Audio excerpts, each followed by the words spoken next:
they talking real loud, spreading no lie, trying to bring me down. Enemies lurking, but I won't back away. Got a vision in my mind, I'm here to stay. Got my crew beside me, we rise like a tide. When the storm gets rough, we ain't gonna hide. Propaganda swirling, but it won't touch me. Only love around, that's how it's gonna be. Keep moving forward, never looking back. The truth's in the power, it's an unstoppable track. In the city lights where dreams collide, we hustle through the night, fire in our stride. Whispers in the dark can't dim my glow. With rhythm in my soul, I'm ready for the show. We break the chains, rewrite the rules in this concrete jungle where nobody's fools. Unity sings louder than the lies they scheme. In the heart of the struggle, we dare to dream. Keep moving forward, never looking back.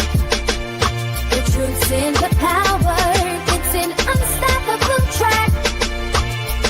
Another Queen Ahmadiyyah production. Haze on the corner, they talking real loud, spreading no lie, trying to bring me down. Enemies lurking, but I won't back away. Got a vision in my mind, I'm here to stay. Got my crew beside me, we rise like a tide. When the storm gets rough, we ain't gonna hide. Propaganda swirling, but it won't touch me. Only love around, that's how it's gonna be. Keep moving forward, never looking back. The truth's in the power, it's an unstoppable track. In the city lights where dreams collide, we hustle through the night, fire in our stride. Whispers in the dark can't dim my glow. With rhythm in my soul, I'm ready for the show. We break the chains, rewrite the rules in this concrete jungle where nobody's fools. Unity sings louder than the lies they scheme. In the heart of the struggle, we dare to dream. Keep moving forward, never looking back. The truth's in the power, it's an unstoppable track. Haze on the corner, they talking real loud, spreading no lie, trying to bring me down. Enemies lurking, but I won't back away. Got a vision in my mind, I'm here to stay. Got my crew beside me, we rise like a tide. When the storm gets rough, we ain't gonna hide. Propaganda swirling, but it won't touch me. Only love around, that's how it's gonna be. Keep moving forward, never looking back. The truth's in the power, it's an unstoppable track. In the city lights where dreams. Hello, everyone. Thanks for tuning back in once again to the original Queen Ahmadiyyah Shakur show. I'm your host, Queen Ahmadiyyah Shakur, and this is your daily vitamins. So as you're coming in, please feel free to go ahead and subscribe to the channel if you haven't done so already. Be sure to click that notification bell and click the word all so you're notified each time Queen Goddess goes live. All right, so I know I said I was coming on between 6 and 6:30, but honestly, I wasn't coming on at all. I was tired, really didn't feel like it, and I had decided against it until I found out that Trump's low down, dirty, nefarious self finally got them to indict James Comey. So we have to talk about it. This is breaking news. With that all being said, before we get started, let's have a brief word from my sponsor at 12 Tribes. Everyone hit that like button. Do not buy 12 Tribes on Earth hair growth oil and hair magic elixir unless you want super healthy, gorgeous hair that grows. They have a whole line of amazing hair growth products, including hair growth leave-in conditioner spray, hair growth shampoo, hair growth spray, and hair growth butter. I'm starting to sense a theme here. They include quality natural ingredients. They smell amazing, and you can see the results for yourself. So if you're looking for healthy hair growth for your natural or relaxed hair, try 12 Tribes on Earth today.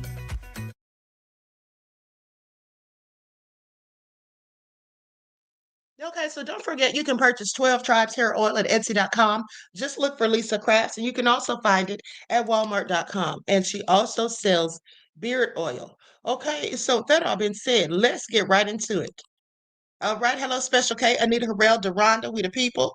All right, Pearlie is in the house, Claudette. Let's get into it. Shout out to everyone in the chat, everyone tuned into the Queen, all of my loyal royals. I see you, Des.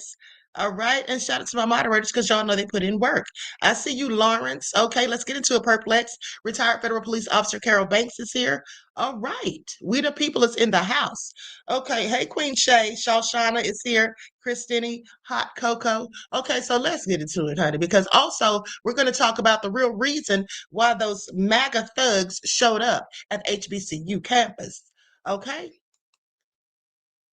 Now, we all know that James Comey is absolutely one of Trump's most hated rivals.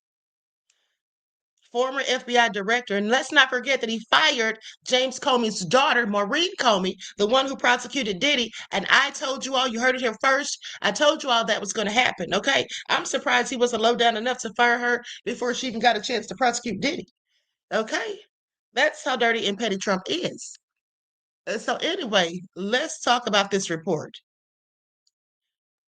So, former FBI Director James Comey has been indicted by a federal grand jury, an extraordinary escalation in President Donald Trump's effort to prosecute his political enemies. Comey, a longtime adversary of the president, is now the first senior government official to actually face federal charges and one of Trump's largest grievances, the 2016 investigation into whether his first presidential campaign colluded with Russia. Okay, he's been charged with giving false statements and obstruction of a congressional proceeding, according to the Justice Department statement. Now, Attorney General Pam Bondi said in a post on X, "No one is above the law." Well, that's a darn lie because clearly Trump is. Okay. Today's indictment, she says, reflects this Department of Justice's commitment to holding those who abuse positions of power accountable for misleading the American people. We will follow the facts in this case. Now, don't you all find this just a bit interesting and hypocritical? She's talking about no one's above the law, but clearly Trump acts as though he's above the law. He's a man of lawlessness. And then she further says that this is their commitment to holding those who abuse positions of power accountable. And if that is not one of the main things, okay, she's acting as though that is not the main thing that Trump has been doing for the past 9 months. This is something else, but let me continue. Now, the indictment Thursday evening comes as CNN previously reported about concerns Bondi and prosecutors have had about the case. Now, Bondi is facing pressure from Trump, who's demanding his political enemies face criminal charges as he once did. Okay, Trump wants to go tit for tat, an eye for an eye and a tooth for a tooth, he says, clearly. But attorneys inside the Eastern District of Virginia recently wrote a memo detailing their reservations over seeking the indictment. Now, Bondi has concerns about the case as well, which focuses on whether Comey made false statements during congressional testimony involving the 2016 investigation into Russian interference in the U.S. presidential election. According to a person familiar with her thinking, though, she believes it would be possible to bring an indictment. Now, at the White House Thursday, Trump said they're going to make a determination. I'm not going to make it. Let's talk about what Trump said because I have the video footage. And here's the thing. The bottom line is Bondi knew darn well she was going to have James Comey indicted no matter what. Okay, win, lose, or draw. Because if she didn't, then she would likely have been fired. Okay?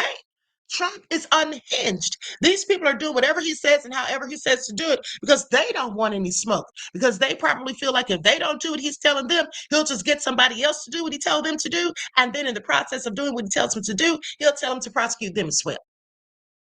Okay? I know that sounds crazy. And that's because it is crazy. Okay? It absolutely is crazy. Please pay attention. All right? Trump has absolutely too much time on his hands. He's like a toddler over the all over the place. Exactly. Okay, exactly. Make it all make sense. I tell you what, with that all being said, this is going to get really interesting. Now, somebody's asking what's going on with Diddy. Well, we're not talking about Diddy right now, but what I will say is the judge hasn't decided on what they're going to do with the Diddy. He said he'd decide shortly, and I don't know what his idea of shortly is because mine would be a few hours. His could be a few days. Who knows? The results have not come back. All right. So with that all being said, when it does, that's when I'll talk about it. Pay attention. Now let's go to this video so we can hear what Trump has to say. All right, because Trump is just the biggest idiot that has ever walked the earth. And I'm certain of that. There can't be anyone more stupid. Campaign to prosecute his political enemies, what could be a watershed moment for our democracy, is reaching a fever pitch, with an indictment against former FBI Director James Comey expected as soon as today. As for the president driving us towards that watershed moment, here's what he had to say about his former FBI director just today. I can't tell you what's going to happen because I don't know. You have very professional people headed up by the Attorney General, and Todd Blanche, and Lindsay Halligan, who's very smart, good lawyer, very good lawyer. They're going to make a determination. I'm not making that determination. I think I'd be allowed to get involved if I want, but I don't really choose to do so. I can only say that Comey's a bad person. He's a sick person. I think he's a sick guy, actually. Now I want you all to really think about what Trump's saying here. He's saying that Comey's a sick guy, but he's the fool who was besties with Epstein for about 10 years, okay? But he wants to call somebody else sick. I find it all interesting. And not that I give a crap about James Comey, because trust me, I don't. I'm just making a point about Trump being so hypocritical. Everything he says and all the fingers he points at others, there should be 3 more pointing back at him. Because everything he says other people are doing, he's always the main one doing it. And that's just facts on facts on facts. Did terrible things at the FBI. And but I don't know. I have no idea what's going to happen. Trump's claim to not be involved in a criminal case against one of his most prominent critics, well, that does not square up with this reporting. And he's a darn lie, talking about he doesn't have anything to do with it. He has everything to do with it. He's put pressure on these people. He's forced them basically to go ahead and indict this man and any other person that he wants indicted. Okay, we all know how it goes when he doesn't get what he wants. He acts like a little child throwing a temper tantrum. Didn't he just threaten Bondi the other day publicly? Made her look like a fool, humiliated her, and that's what her dumb self gets, because she knew exactly what Trump was and who he was when she signed up for this job. Everyone in his cabinet did. So the fact that he chooses to humiliate them when they don't do his bidding fast enough is fine with me. Okay, let's continue. In the Wall Street Journal, quote, Trump has pushed Bondi repeatedly in private in recent days to bring charges against Comey, even as she has expressed reservations about the case. And she's not alone. At all levels of the Justice Department, there is reportedly a sense that there is simply no there there. MSNBC reporting this, quote, the Justice Department's plan to indict James Comey encountered a last-minute roadblock earlier this week when line prosecutors presented President Trump's newly installed U.S. attorney in the Eastern District of Virginia with a memo suggesting their case against the former FBI director is too weak to pursue. Two sources familiar with the case said the memo explained why prosecutors lack sufficient evidence to convince a grand jury to indict Comey. But U.S. Attorney Lindsay Halligan can overrule their recommendation. Halligan, who has never prosecuted a case in her entire career, she was an insurance lawyer and Trump's defense lawyer, is, quote, rushing against the clock before the statute of limitations involving one charge believed to be central to the case expires within the week. That charge, allegations that the former FBI director lied to Congress about whether he authorized a leak of information to the media. Here's the exchange with Senator Ted Cruz that is apparently at issue. I look forward to you joining us at our next investor webinar, where you can drill deeper into our 9 to 13%. Chairman Grassley asked you point blank, quote, have you ever been an anonymous source in news reports about matters relating to the Trump investigation or the Clinton investigation? You responded under oath, quote, never. Now, as you know, Mr. McCabe, who works for you, has publicly and repeatedly stated that he leaked information to the Wall Street Journal and that you were directly aware of it and that you directly authorized it. Who's telling the truth? I can only speak to my testimony. I stand by what the testimony you summarized that I gave in May of 2017. So your testimony is you've never authorized anyone to leak. And Mr. McCabe, if he says contrary, is not telling the truth. Is that correct? Again, I'm not going to characterize Andy's testimony, but mine is the same today. Okay, so the question of whether or not Comey lied right there has already been investigated. According to MSNBC's reporting, quote, an independent investigation by the Justice Department Inspector General concluded that Comey did not authorize the release of the information and that FBI rules allowed McCabe, as deputy director, to speak to the news media without authorization. The Justice Department reportedly barreling ahead with an indictment of one of President Trump's political critics is where we start today. Ken Delaney, Justice and Intelligence Correspondent for MSNBC. White House Correspondent for the New York Times, author of 2024, Tyler Pager is with us. Plus, former Department of Justice pardon attorney Liz Oyer, who was fired by Trump's Justice Department back in March. It is good to see you all. Ken, you and our colleague Carol Leonnig, you were the first to report on this. What is the latest?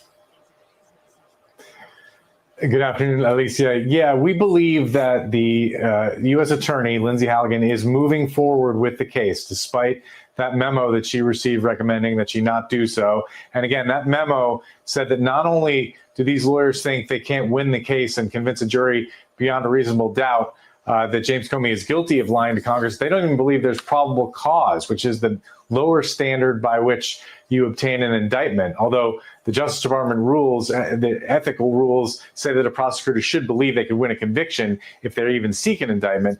But we think they're moving forward. We believe the grand jury is sitting today. They may be presenting to the grand jury today. We're waiting to see what happens here. And look, I mean, you laid it out really well. There was a saying in Stalinist Russia, find me the man and I'll show you the crime. And that looks like what's happening here. I mean, this was James Comey and his conduct in the Russia investigation was scrutinized by a different Trump-appointed prosecutor, John Durham, the special counsel, who looked at everything and didn't charge Comey, or very few other people actually, didn't even criticize Comey in terms of his candor to Congress in his final report. And this issue with the divergence between Comey's account and McCabe's account on this particular leak to the Wall Street Journal, this has been around for years. 5 years ago, actually, is when he delivered that testimony. That's why the statute of limitations lapses early next week.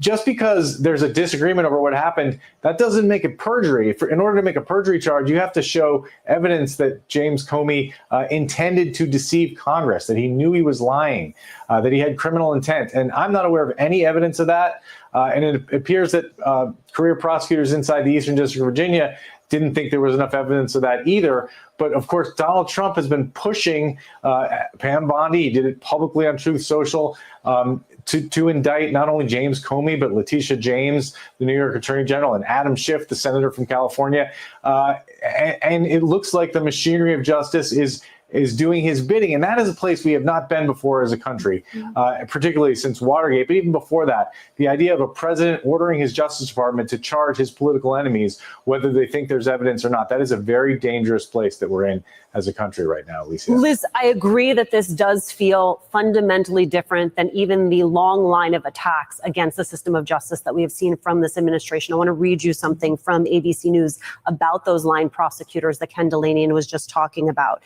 They would argue that seeking the charges would violate DOJ policy, raise serious ethical issues, and risk being rejected by the grand jury. She plans to pursue an indictment anyway, carrying out the clear mandate she received when she was installed into the position over the weekend. But before we even talk about Lindsay Halligan and what this means for her and why she is there, if you were those career prosecutors and you have been making this case to your new boss that there is no there, that this cannot clear the lowest possible bar and standard of the Justice Department's own rules and regulations, and she says, I'm going to do it anyway, what does that say to you as a line prosecutor, and how much longer can you stay in that role in good faith? You've been working from home, but your roommate just took up percussion as a hobby. I need Indeed. I think people in the Justice Department now are in a very hard situation where they have to choose between fulfilling their duties to uphold the Constitution and follow the rules of the department and pleasing their boss. And for those folks, I hope that they choose to lead with integrity and not to let their principles and duties be compromised to achieve a political objective. Essentially, what's happening now is the longstanding practices of the Department of Justice are being turned on their head. Prosecutors are required to start with facts and evidence and pursue cases from there. It is quite the opposite to start with a target and then try to build a case around them, which is what they're being asked to do here. This is the type of thing that a lawyer could lose their law license over. So I hope that people are taking a long view of this within the Justice Department and intend to stand up for what's right and allow themselves to be fired or to quit if that's what it takes to avoid doing something that would be very destructive to our system of justice. Exactly, because if they're out here just putting bogus charges on somebody just because Trump doesn't like them, they could absolutely be disbarred.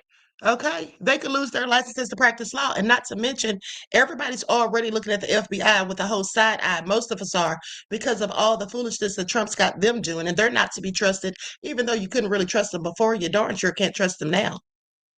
And Tyler, I want to remind us all, because there is such a wild history here, that this is not the first time we have seen this film. The New York Times reported back in 2018 that Trump told then White House counsel Don McGahn he wanted to order an investigation into Comey, but McGahn, quote, rebuffed the president, saying that he had no authority to order a prosecution. To underscore that point, Mr. McGahn had White House lawyers write a memo, get another memo for Mr. Trump, warning that if he asked law enforcement to investigate his rivals, he could face a range of consequences, including possible impeachment. The difference now, Tyler, is there is no Don McGahn there.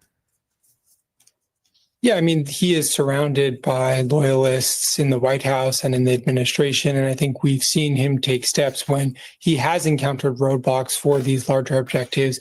He moves to replace those people with people who are willing to serve his purpose. And so I think we saw him, I mean, the Truth Social message he put out over the weekend where he said Pam, referring to the attorney general, and very explicitly told her he wanted her to prosecute Comey, Letitia James.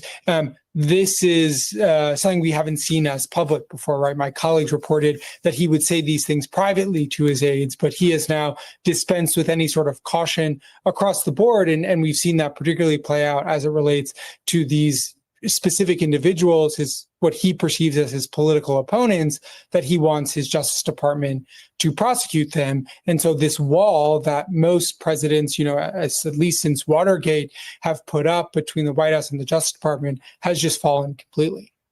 Ken, I wonder what your reporting is telling you about Pam Bondi and what those conversations with the president, where she has, quote, expressed reservations, actually look like, just how ardent she has been in those conversations, and what happens to Pam Bondi should her counsel be rejected and this move forward. I can't claim to have perfect visibility on that score, Alicia, but I do know from reporting on the Justice Department that Pam Bondi and Todd Blanche, they're real lawyers. They have long experience in the practice of law. Todd Blanche was a prosecutor. Pam Bondi was the Florida Attorney General for 8 years, and they know the pitfalls here that Liz described. They understand the situation, and by all accounts, they tried to protect Eric Siebert, the U.S. attorney who was fired, who was Trump's pick, remember, to run that office, but he didn't want to bring these cases, and so essentially he was forced out. So they're not comfortable with this, but it's also very clear that Pam Bondi wants to keep her job and she wants to stay in Donald Trump's good graces. And I saw a photo last night of her dining with the president, smiling the other day. That's a photo that Merrick Garland would have done anything to avoid taking. He didn't even want to be in the same room with Joe Biden when the Justice Department was investigating Joe Biden's son, and when there was a special counsel reviewing whether Joe Biden mishandled the classified documents. He tried to keep the Justice Department completely isolated from the Biden White House, despite the charges that Republicans were making. That's not how Pam Bondi is running this Justice Department. She's been very clear. She's a Trump loyalist. And so despite her misgivings, I don't envision her trying to, for example, put a stop to this indictment. If she does, that would be a new chapter in the Pam Bondi tenure as Attorney General. Okay, but Okay, so y'all hear that, and here's the thing. Now we see why Biden was handing out immunity to people before they left office, honey, because they already knew what Trump's low-down self was going to do. Okay, please pay attention. Now, with that all being said, there is an epidemic going on clearly, and it is an epidemic of shootings. Okay, a lot of these shootings that are happening recently, are you all paying attention? And they're all being done by young white males. Okay, now listen, you all know I just reported on that those 3 officers, well, actually it was more than 3, but 3 of them died, unfortunately, when that man just ambushed those officers after he was stalking his ex, okay, and then he shot 2 other officers. They survived, thank God. Thank you, Nicole, beloved, for your super sticker donation. I appreciate you, beloved. Peace, love, and blessings. Now, those officers died, Two of them, ended up in the hospital, killed 3 whole officers. Okay, crazy, right? But then let's not forget about Tyler Robinson. But hold on, because did y'all know about these little 8th graders who were plotting a whole mass shooting? Let's get into it. Okay, let's get into it. Well, first of all, before we go to that, there was one. Hold on, let's talk about it. A 13-year-old boy. Now, this came out September the 8th. I hadn't heard anything about it. 13-year-old boy with school shooter ideations. All right. 13-year-old boy with school shooter ideations found with collection of guns. Okay. Mass shooting writings. Materials for fireworks and explosives were also recovered at the teen's house. Do you all hear this? Now, this is absolutely a darn shame. A 13-year-old. These mass shooters or would-be shooters are getting younger and younger. But meanwhile, Charlie Kirk thought he needed to go to college campuses, and his clones thought they needed to go to HBCUs. No, I think they need to go to these schools, middle and high schools, and talk to these young white males, okay? Because something's going on here for them to becoming so radicalized. Isn't that what the right calls it? Okay, let's get into it. This is all a sad story. Now, here's what they say. A 13-year-old boy who may have idolized previous mass shooters has been arrested after police found a large collection of guns and mass shooting scenario, writings at his Washington State home. Now, police were notified on Friday afternoon about the boy who had allegedly school shooter ideations, was making threats to kill and all of that, and said he had access to guns, according to the sheriff's office in Pierce County, which encompasses Tacoma. Now, police searched the boy's home early Saturday morning. The sheriff's office said authorities found a large quantity of secured and unsecured guns, loaded magazines with school shooter writings on them, and clothes and writings that reinforce a typical mass shooting scenario. Now, I want you all to see the guns that this child had. A 13-year-old. Where in the world did he get all these guns? His parents need to be locked up too. Okay, they need to be locked up. Look at this. Look at all those guns. This is absolutely crazy. He has a whole arsenal of weapons at the age of 13, plotting to shoot up a whole school. Do y'all see this? This is absolutely egregious. Okay? Yeah, I don't think going around debating college students is a thing that needs to be done. Okay, that needs to be prioritized. I think this right here is a much bigger problem. Okay, this is a much bigger problem. I'm sorry, even more so than gang violence. Just my thoughts. Because see, this also, now they say that gang violence, sometimes young kids and elders get shot, and this is true, but even more kids will get shot when these killers go up in schools with all these weapons and magazines and all that, and crazed minds that have been radicalized by somebody, probably the right if you ask me, but that's just my opinion. Okay, but let's continue. So with that all being said, Deputy Carly Capetto with the Pierce County Sheriff's Office told ABC News told ABC News that authorities found 23 firearms inside the home, many of which appear to have been homemade long guns using 3D printed parts. Now, the teenager has been charged with attempted threat to bomb, injure a school, unlawful possession of a firearm, and unlawful possession of fireworks. And this is all according to court documents. Now, he's supposed to be in court on Monday, or the Monday after this all came out, because this came out September the 8th. Now, the boy's parents have not been charged at this time. The teenager allegedly had social media posts dating back to June with photos of him holding guns, as well as messaging that appeared to show a fascination of recent school shootings, mass casualty attacks, and this is all according to court documents. So you mean to tell me that this little thug was posting all this stuff on his social media, all these guns, ideations that he's fascinated by recent school shootings, and mass casualty attacks, and no one thought to report him? Okay, but they can report people for saying things about Charlie Kirk, can they not? Are y'all paying attention to the irony of it all? Now, police recovered posts that appeared to reference the 1999 Columbine High School mass shooting and the 2022 Uvalde, Texas elementary school mass shooting. Now, some AR-style magazines found at the boy's home had writing on them referencing mass shootings, including Columbine. And what does he even know about Columbine? He probably read about it or watched a documentary or something, because at the age of 13, honey, I wouldn't think that he would know anything about a mass shooting at a school that started or happened in 1999. Now, materials, that just goes to show you that he's really into this stuff, is all I'm saying. Because at 13 years old, we know that kids that age don't really like to research most of the time. They're out playing video games or whatever. But for him to know all of this about all of these mass shooters, the one down there in Texas, okay, the one from 1999 and all this, yeah, he had to be doing research on this stuff, collecting information, as far as I'm concerned. Now, the boy is not currently enrolled in any school district, according to authorities, noted that he last attended the Franklin Pierce School District in 2021. So he's not in school. Is he homeschooled? I guess so. So a spokesperson for the Franklin Pierce School District told ABC News, "We were notified by local law enforcement personnel that a young person in our community was arrested for allegedly planning a school shooting. We continue to work with the Pierce County Sheriff's Office to ensure that this individual is not a threat to our schools or our community as a whole." Well, I'll tell you what, they better be glad that he wasn't enrolled in any school, because that's probably the only reason he hadn't carried out his nefarious plan as of yet. Okay? He was probably waiting for the prime opportunity. Isn't this crazy? Okay, but anyway, now let's go to this other story that I shared on X. Likes up, everyone, please. Like and share. Thank you in advance.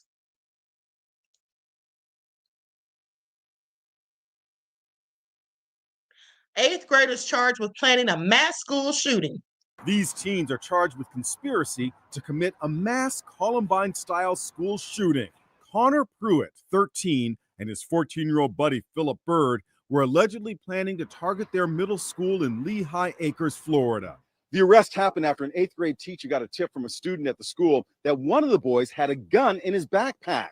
When the backpack was opened, no gun was found, but police say there was a map with markings allegedly showing the exact location of all of the surveillance cameras in the school. The teens are said to have been extensively studying the 1999 Columbine massacre. What do you say about what you think they're... Now, didn't I tell you all that? Didn't I tell you all that? Studying the 1999 Columbine massacre. Isn't that crazy?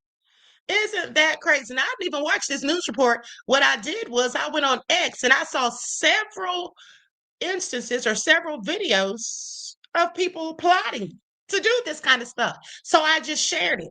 But I find this all so interesting, okay? And these aren't even the same ones that I was just talking about. But let's continue. intent was. I am absolutely convinced that we prevented a mass shooting. The two suspects have been surfing online, trying to buy guns on the black market. They researched thoroughly Columbine. They were inspired by Columbine.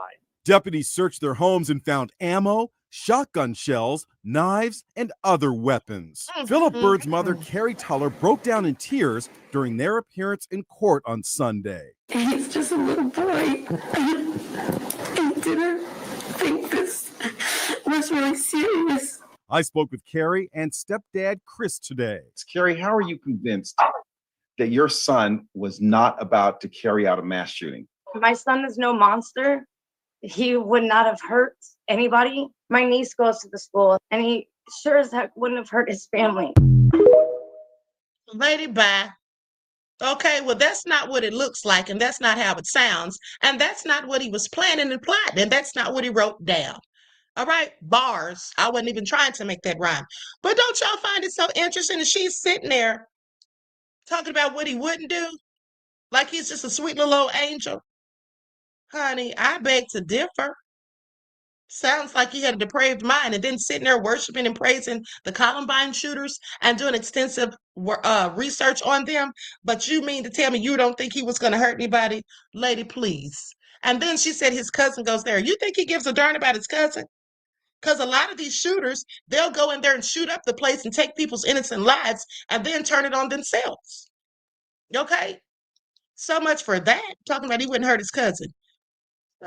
What do psychopaths really care about anyone else? They don't. Now, with that all being said, let me go to this other video I want to show you all. Likes up, everyone, please like and share. Thank you in advance. Hold on here. I mean, it's just all so crazy. Here they go. They caught another one. His name is Richard Kiefer. Now let's see what Mr. Kiefer was up to.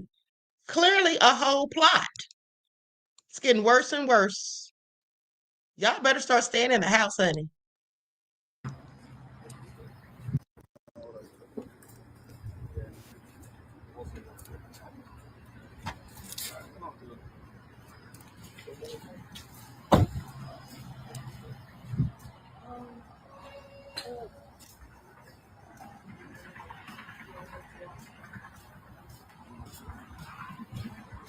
Come on in.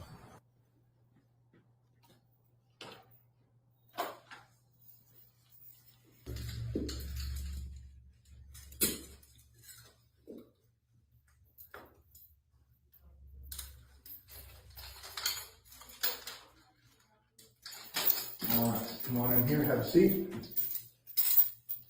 We're going to gather some paperwork together on you, and we'll be back for you shortly, okay?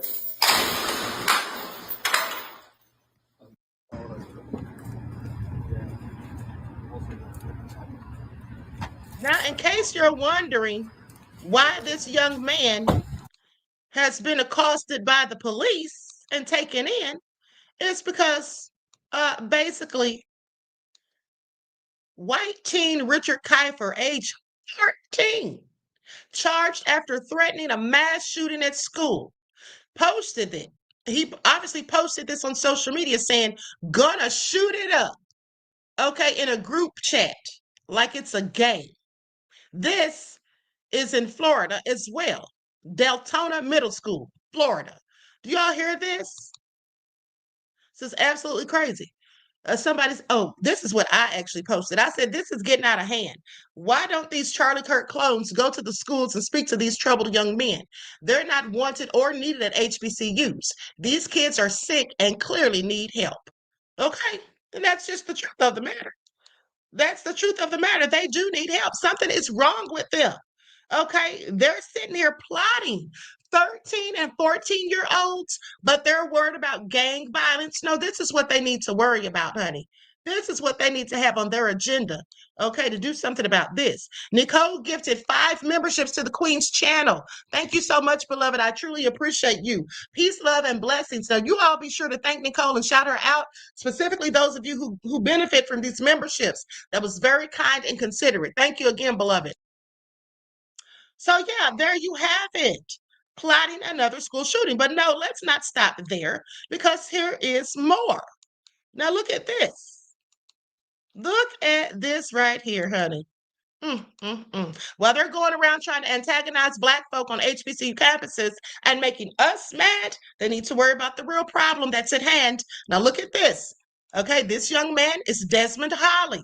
Desmond Holly is 16 years old. The 16-year-old who shot 2 classmates in Colorado on the same day as the Charlie Kirk assassination. This didn't get much media coverage because, of course, Charlie Kirk lost his life on that day.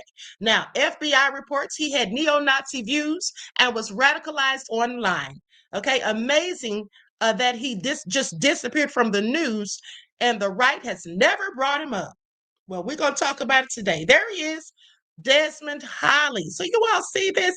This is a serious problem at the end of the day. I mean, these incidents are happening back to back.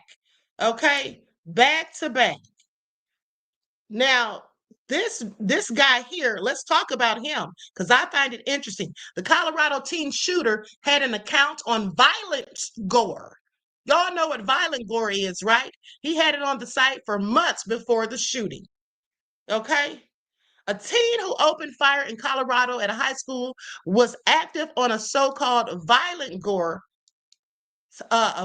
site months before the attack. This is according to the Anti-Defamation League. Now, Colorado officials say that Desmond Holly, age 16, who died of a self-inflicted gunshot after injuring 2 students at Evergreen High School, had been radicalized by an extremist network, but did not provide further details. According to the ADL report, several school shooters in the past year, including Holly, have been active on the same website, which the organization says is known for hosting content backing white supremacist ideas. Are you all listening? Are you all listening? Okay, backing white supremacist ideas, as well as material portraying graphic violence against both people and animals. Do y'all hear this? Now, people can navigate to the website. It's called Watch People Die, and then access a forum where they can watch real images of beheadings, shootings, and other violence. This sounds so nefarious. Who the heck wants to watch this type of sick stuff?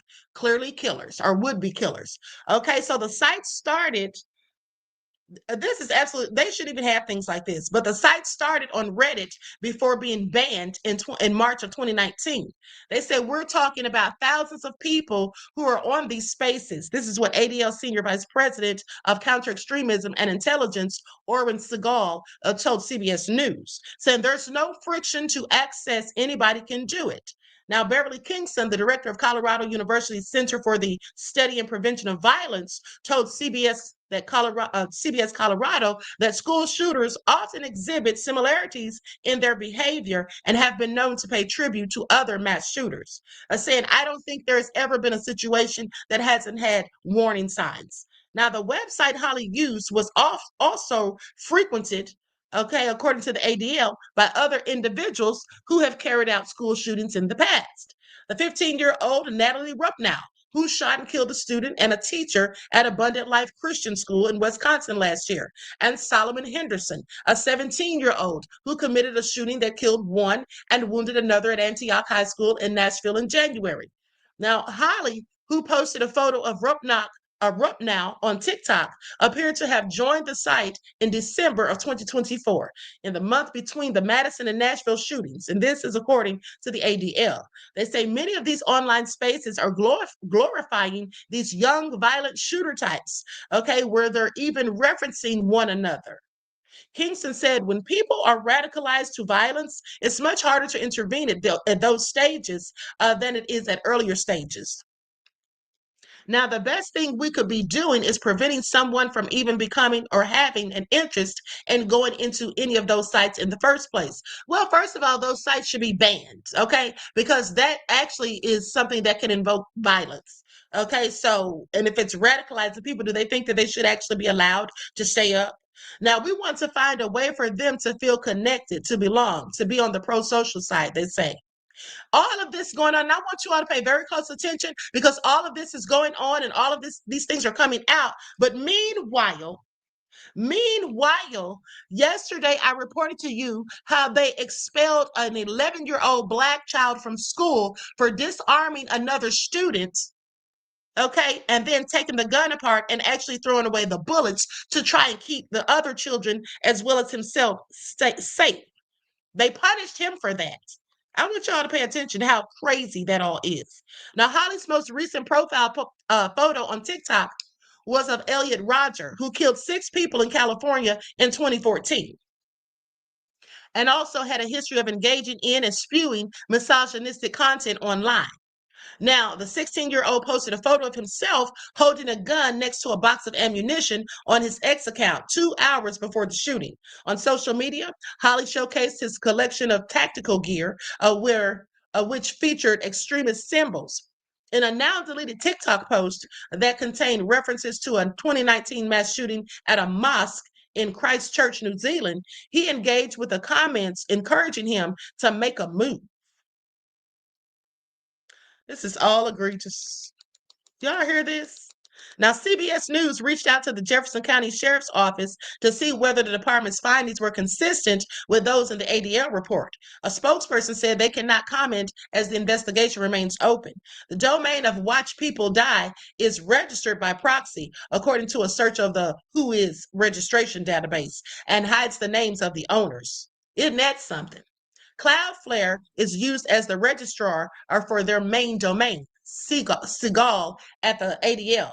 Okay, this is what, Segal at the ADL said, and uses Cloudflare owned IP addresses, which means that watching people die is either hosted on Cloudflare or they're using their pass-through services. Now, Segal said Cloudflare allows it to remain, that it's basically a service provider not taking action and allowing the hosting of the site. So a spokesperson for Cloudflare told CBS News that it's not the hosting provider for the website, adding that the company typically does not host websites and doesn't have the capacity to remove content that's posted by that is hosted by others. Segal said the ADL shares their findings with law enforcement agencies across the country. He did not specify an agency or specific report.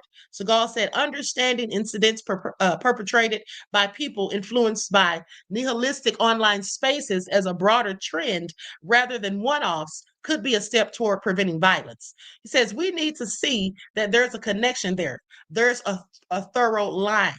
Okay, there's a common theme and a common thread, which are these online platforms. Now, Kingston says there needs to be better funding for violence prevention, including programs that teach social emotional learning and life skills, as well as instructions on how to address concerning behaviors on social media.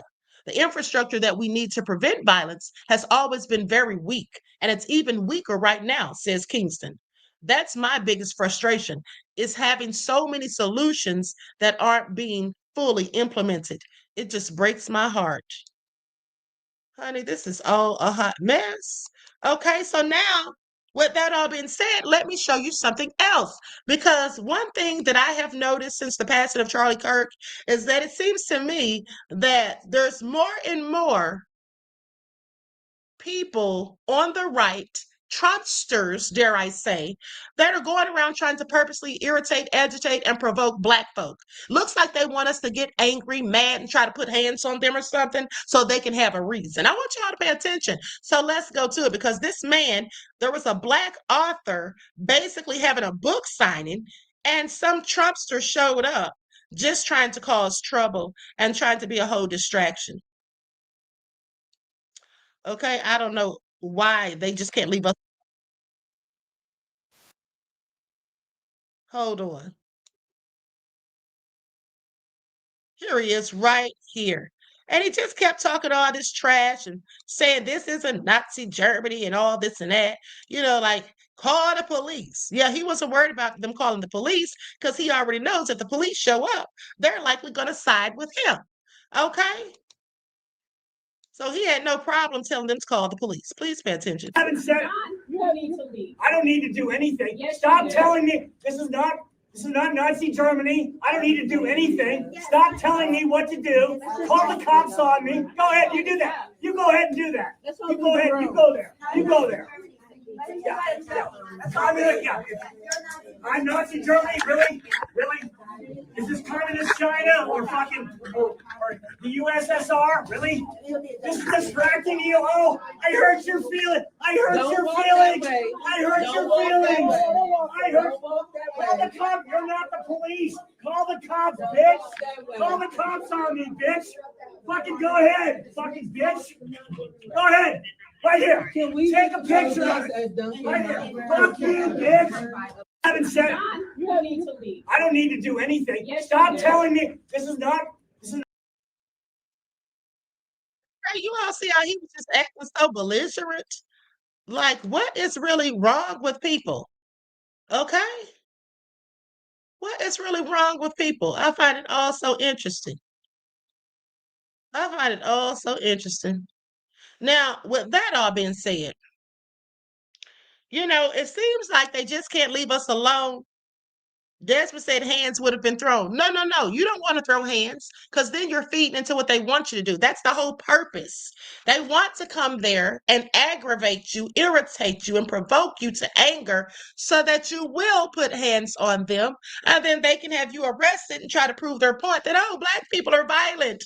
Okay, they act like thugs. All I was doing was sitting there. I wasn't bothering anybody. I was just sitting there. They can't make me leave. Why didn't they just call the police? They didn't have to attack me. No, you don't put hands on these people, Desmond. That's the last thing you do.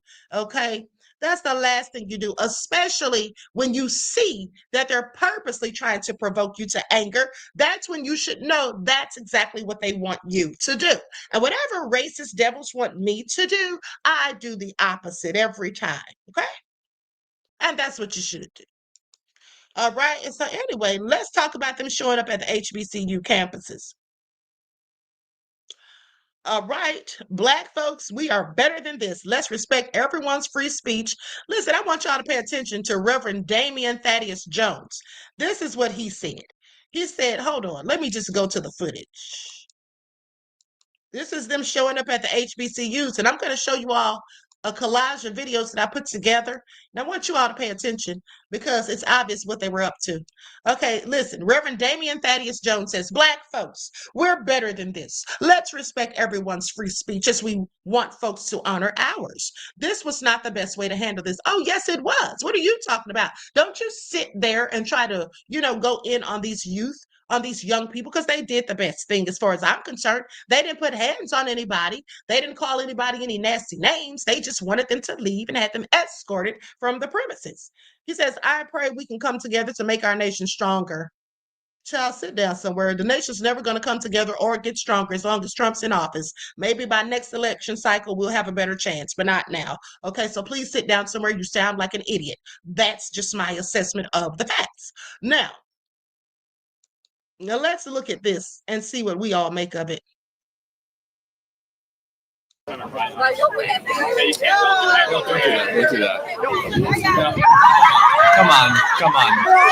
Yo. Oh, you cut it out, boy. You better not.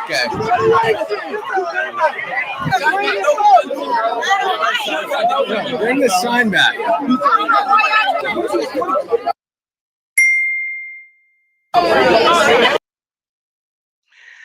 I want you all to pay attention. Now, they zeroed in on the fact that he was holding a screwdriver.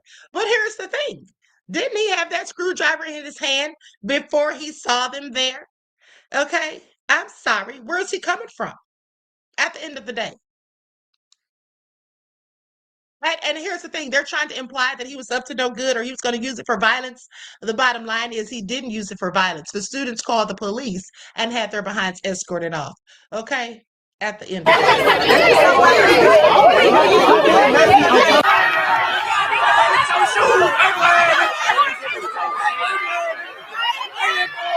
I don't know why that pastor's pressed and upset, saying they could have handled it better than this. Is he saying that they should have allowed them to stay and spew their racist rhetoric? Is that what that pastor is saying? Because all it looks like they're doing to me is recording them, mocking them, and making fun, which I would have done exactly the same thing. Because why are you here? And come to find out they didn't even have permission. You see, you have to file for a permit to just go. You can't just show up on college campuses and stake your claim and set up your tent and sit down your tables and put up your signs and think that you're just running things. That's what you can't do. But I guess they thought they could do that at HBCUs. Okay? I guess that's what they thought. But no. So the students did the right thing as far as I'm concerned. That pastor needs to sit down somewhere. All right?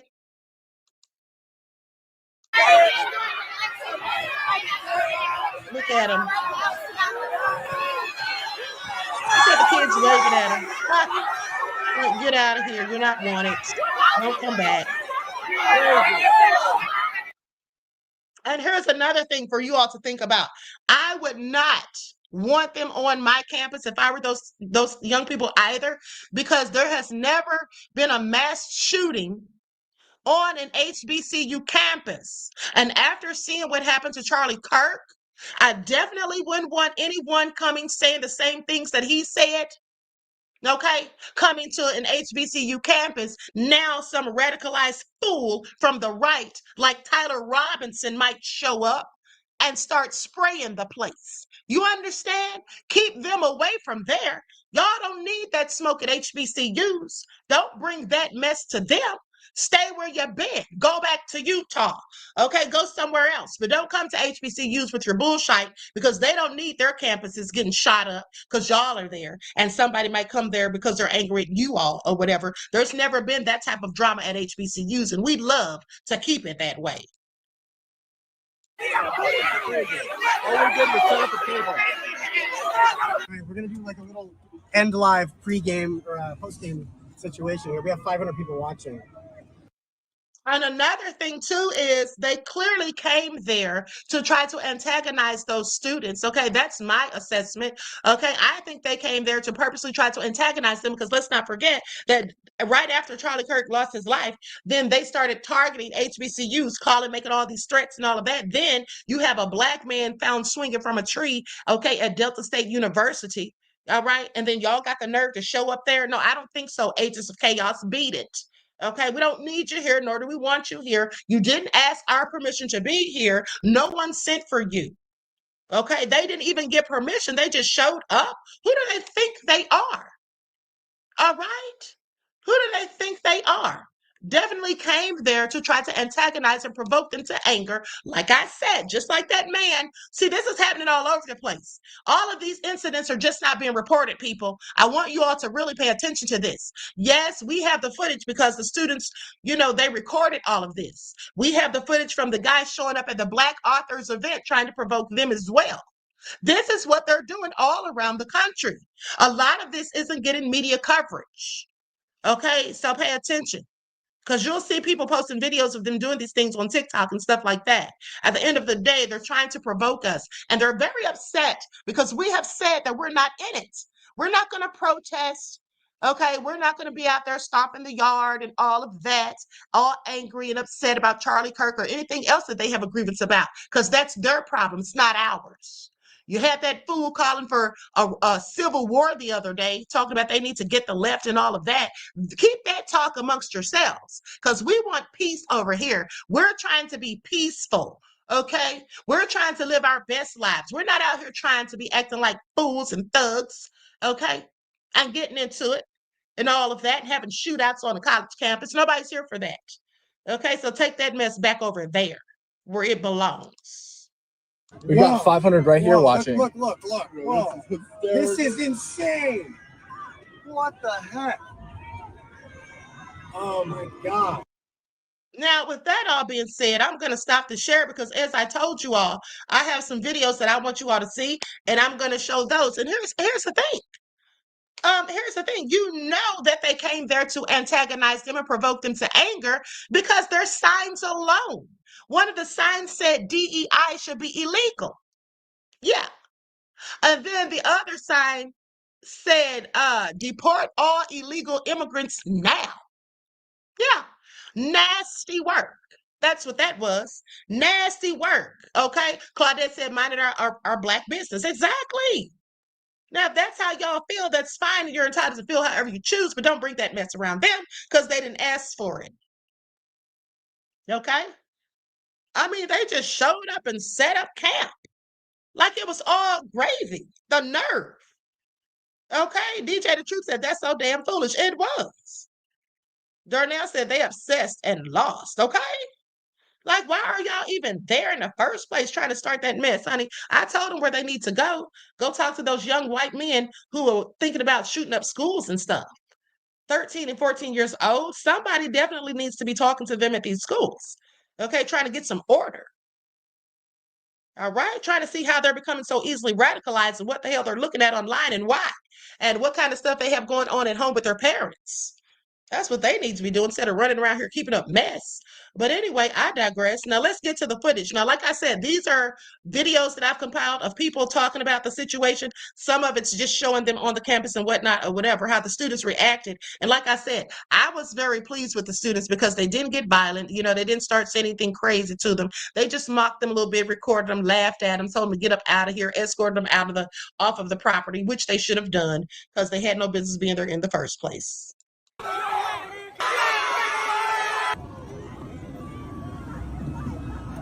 They threw a drink up top. Oh my gosh, they threw a drink up top. Yeah. Oh, whoa. Did somebody just throw something in our car? Arrest. They just tried to hit the car. They're still hitting the car. Whoa! That was loud.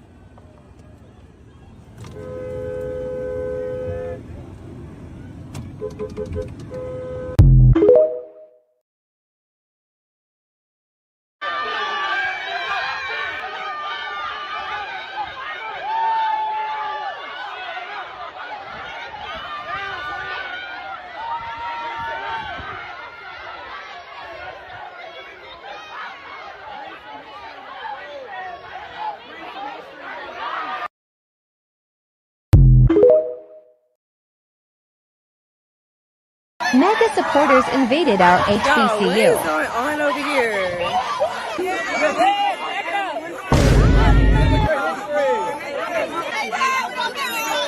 You called the East primitive, but what? We created y'all knowledge. We created y'all science. We created y'all math. Y'all didn't do shit besides steal. Y'all didn't do anything to your. You guys didn't make shit. You guys touch children. You guys fuck. Showing them the door. We walking them to the door, y'all. I don't even know how they got on campus. We gonna figure that out, but I don't know. They need to get like a trespass, like penalty or something because Sending them off. Tell him it's that boy. He thought he was gonna come up like Charlie. Yes. Yes. yes, Yes. Say good job, TSU. Good job. Shout out to my Good.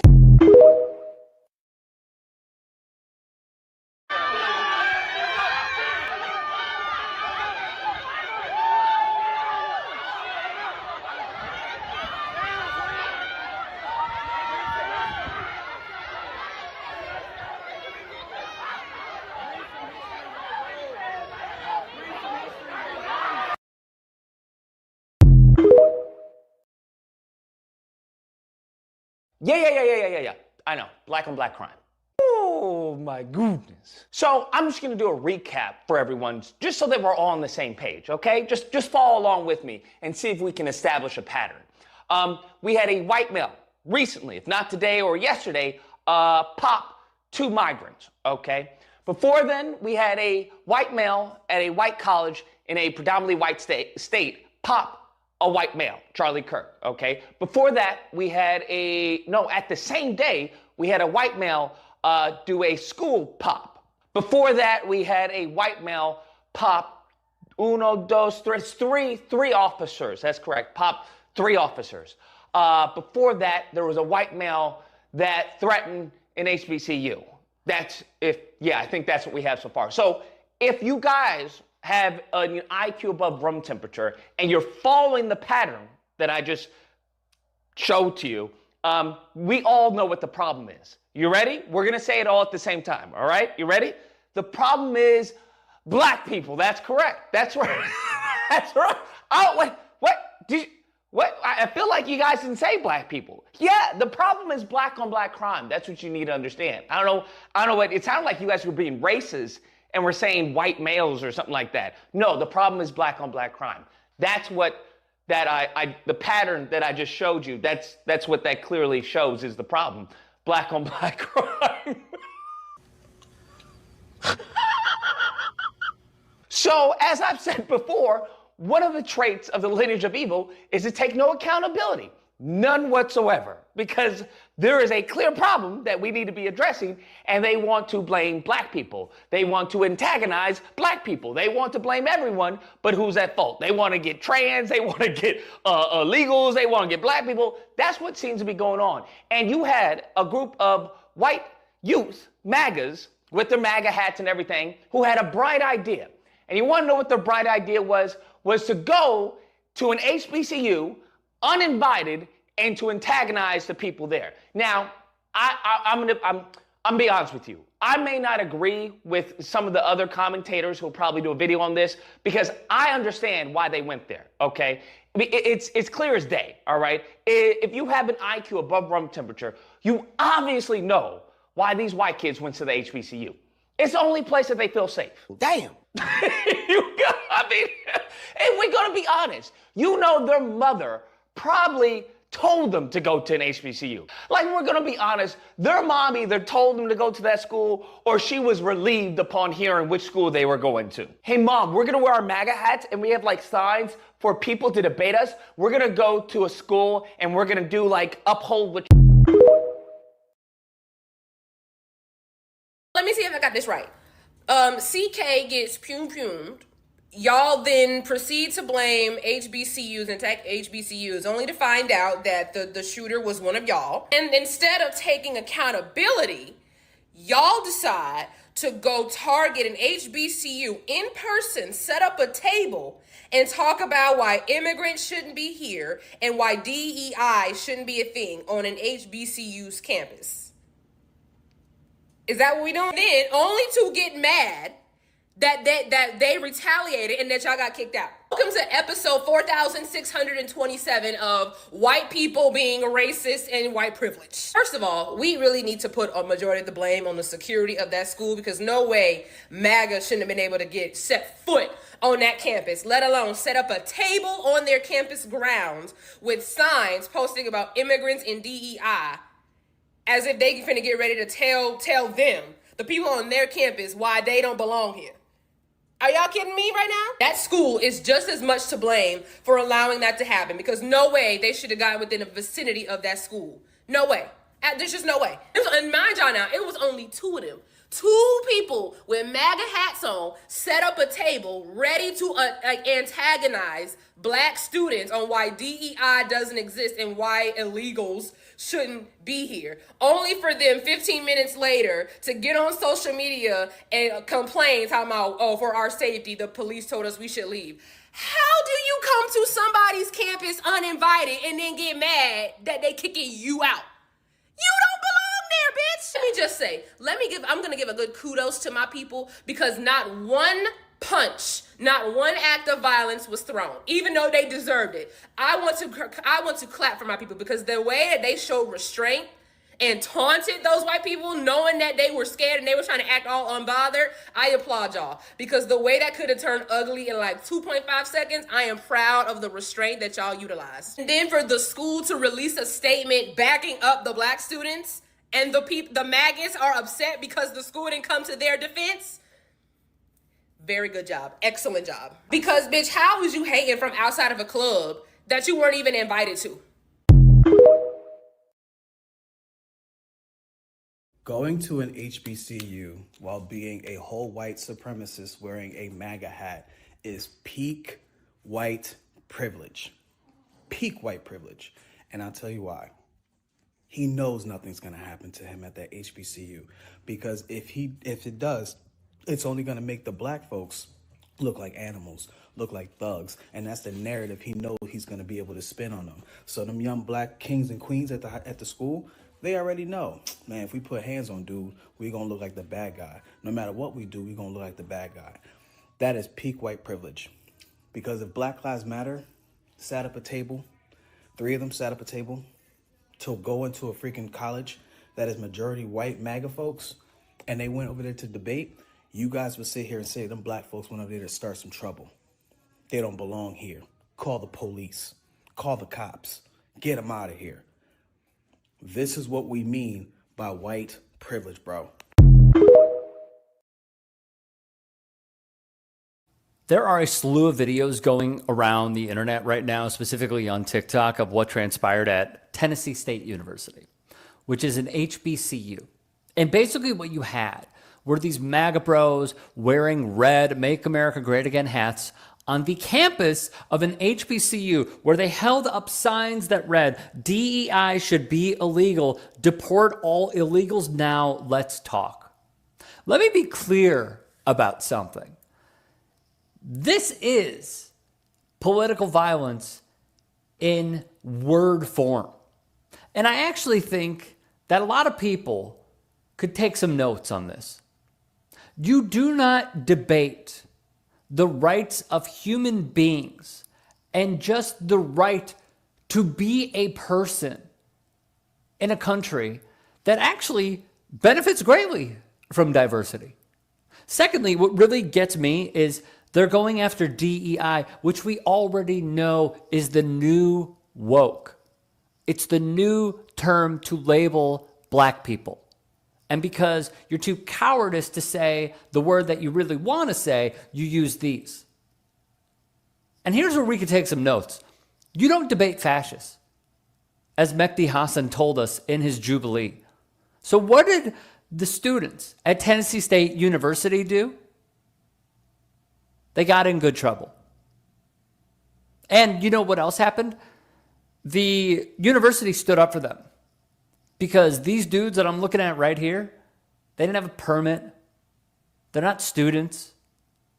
They were trying to provoke people, and they lost.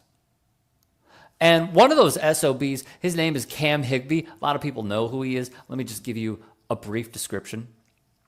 Grifter, moronic, unintelligent, and also manufactures consent for the G-side that is going on in you-know-where by being part of the MAGA influencers that were flown out, as the reporting states, by the state of you-know-who to show, oh, food, they're saying there's no humanitarian aid. Here's the humanitarian aid. Oh, they say that there's no food trucks. I see the food trucks. Oh, they say there's no gas. Look at all this oil. Look at all of this. And a lot of these people work for PragerU, which is a whole nother video. But Cam Higbee is part of this new debate me bro thing. And you know why he's doing all of this? Number one, because it's a grift. And you get paid really handsomely if you sell out. Number two is there's literally a spot open because of the unfortunate events that took place this past month. And he's trying to take it. So F him and F his buddy too. They just came to talk and have a conversation. This is the statement that MAGA is putting out and saying about the MAGA white nationalist Charlie Kirk clones who came to a HBCU to antagonize black students. Here's the problem with that.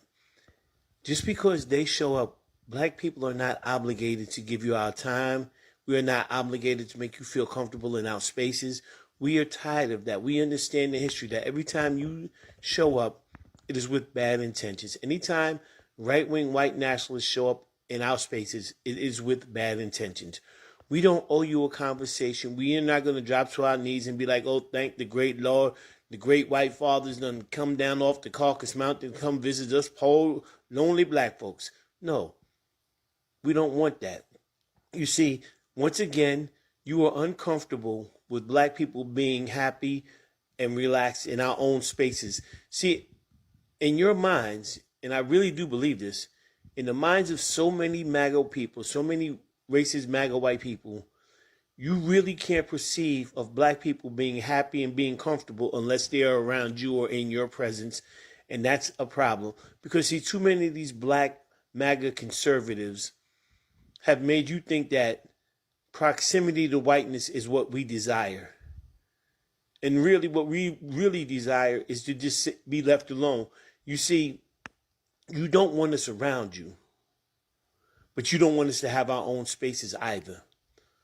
And this has always been the case in America. See, you all keep preaching that MLK line, or MLK, content of character, not color of skin, but we're judging you by the content of your character. And the content of your character is of white supremacy. Also, let's understand something. When it comes to what we really want in America, see, MAGA, you want this separate, but you hate the equal part. And that has always been the problem. We're fine with being separate from y'all. We just wanted the equal part. We just wanted the same thing that we were supposed to get, that y'all were supposed to get, that was guaranteed in the Constitution, which y'all do not like to give up. See, because you view equality as oppression because all you ever known is privilege. So stop trying to gaslight black people into thinking that we're wrong for not wanting you in our spaces or being uncomfortable with you in our spaces. And y'all will say, oh, look how the mob acted. You mean, go back and look at some of them pictures of when black people went on college campuses trying to integrate. When we said, listen, we just want a fair shot. Look at how some of your grandparents acted, your grandfathers, when we sat down at lunch counters. Look at how some of your grandmothers and your aunts acted and your cousins acted when they saw black people going into schools, entering universities. Look at those pictures, okay? So when you talk about a mob mentality and acting animalistic, we learned it from you. Remember that. We learned it from you. You were our teachers. And we learned our lessons well about not wanting to be around people who don't want to be around us. There it is. So now that the white MAGA cannot get into churches, they are showing up on university campuses. I am telling you people, because the Black community in this country said they are not going out to protest, they are not doing a goddamn thing, it has so agitated the white people in this country that they cannot go and beat up people on the streets and terrorize people, that now they are going into Black spaces to try and start a civil war.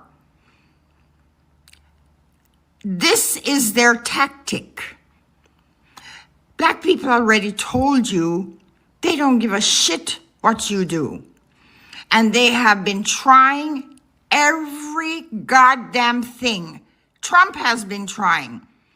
DEI, erasing Black museums, everything, taking down everything to do with anything that a Black person did for this country.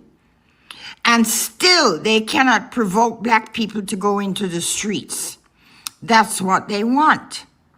So now, the white maggots of this country are going into Black spaces to try and terrorize them. I think that white America needs to get a mirror, because what you're doing is not going to work.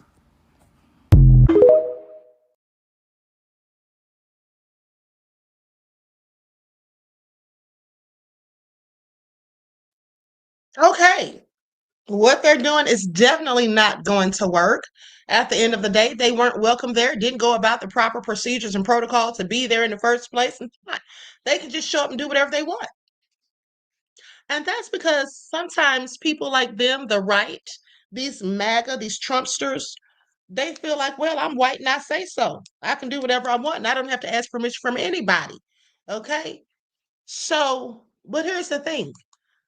How many of you have heard about back in 1968, there was 28 Black students who were injured and 3 of them were killed while they were peacefully protesting.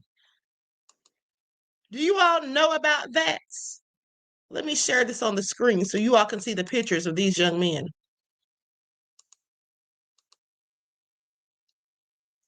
Okay? There should be more of a reason for them not to be welcomed there, as far as I'm concerned. Now, let's talk about this for a brief moment before I go. Okay?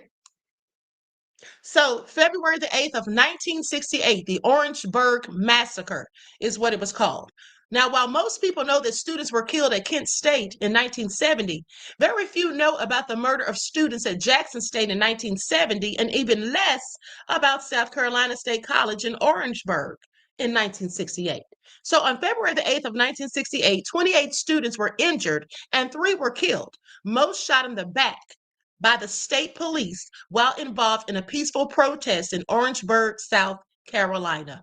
One of the bystanders, Cleveland Sellers, was arrested for inciting a riot and sentenced to a year in prison. Later serving as president of Voorhees College, he was the only person to do time. So let's get into the background of it and how it all got started. So in 1968, although home to 2 Black colleges and a majority Black population, Orangeburg's economic and political power remained exclusively in the hands of whites. Now, when a Black Vietnam War veteran was denied access to a nearby bowling alley, one of the last segregated facilities in town, 300 protesters from South Carolina State College and Claflin University converged on the alley in a non-violent demonstration. A melee with the police ensued, during which police beat 2 female students. Now, the incensed students then smashed the windows of white-owned businesses along the route back to campus because they were livid, and rightfully so. Now, I'm not saying they should have smashed the windows, but I can understand why they did. Now, the governor sent in the state police and the National Guard. By the late evening of February the 8th, Army tanks and over 100 heavily armed law enforcement officers had cordoned off the campus. 450 more had been stationed downtown. About 200 students milled around a bonfire on St. on South Carolina State campus, and a fire truck with armed escorts was sent in. Now, without warning, the crackle of shotgun fire shattered the cold air night. It lasted less than 10 seconds. When it was over, 28 students lay on State's campus with multiple buckshot wounds. 3 others had been killed. Almost all were shot in the back or the side. Students and police vividly described what they experienced that night. Journalists remember that the governor and law enforcement officials on the scene claimed the police only fired in self-defense. We all know that's a darn lie because they were shot in the backs. They were shot mostly in the backs and sides. Okay, so self-defense, I don't think so, from unarmed students peacefully protesting, but these are the lies they still tell to this day. The Associated Press's initial account, carried in newspapers the morning after the shooting, misreported what happened as the exchange of gunfire. The source, an AP photographer on the scene, subsequently revealed that he heard no gunfire on the campus. Lying. Now, in Orangeburg, police fingered Cleveland Sellers as the inevitable outside agitator, who they claimed had incited the students. 23 years old, he had returned home, leaving his position as Student Nonviolent Coordinating Committee, known as SNCC, he was the program director, to organize Black consciousness groups on South Carolina campuses. Sellers had already attracted the attention of law enforcement officials as a friend of SNCC head Stokely Carmichael. Okay, so they definitely had a problem with him. All right, so goes on to say who had frightened many Americans with his call for Black power. Okay, if those of you who don't know who Stokely Carmichael is, please look into him. Now, Carmichael's ideas articulated the movement's shift from a focus on integration to one of gaining political and economic power within the Black community. South Carolina officials saw Sellers as a direct challenge to their power.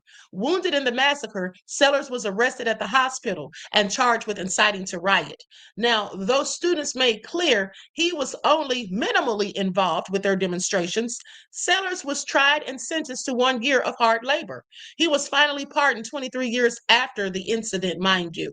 Now, the U.S. Justice Department charged the 9 police officers who admitted shooting that night with abuse of power. However, neither of 2 South Carolina juries would uphold those charges. See how that worked in their favor? That's what I'm saying, honey. They have all the privilege in the world. Okay? They have all the privilege in the world. So I just wanted to bring that up because, you know, this is exactly why people like them, those Charlie Kirk clones, should not ever be allowed to set up shop, okay, and to spew their racist rhetoric and wanton supremacist views and ideology on HBCU campuses. Because, you know, the good Black folk there, they don't want to hear it, okay? So that all being said, I'm going to conclude this broadcast. I want to thank you all for tuning in. Please like, share, subscribe. Okay, I will see you all in the morning with your morning wake-up call. I hope you enjoy the rest of this evening. Each one teach one. That's how we grow and thrive. Do something productive, constructive, but never destructive. And always remember, beloveds, to keep the Most High first in your lives. Until next time, peace.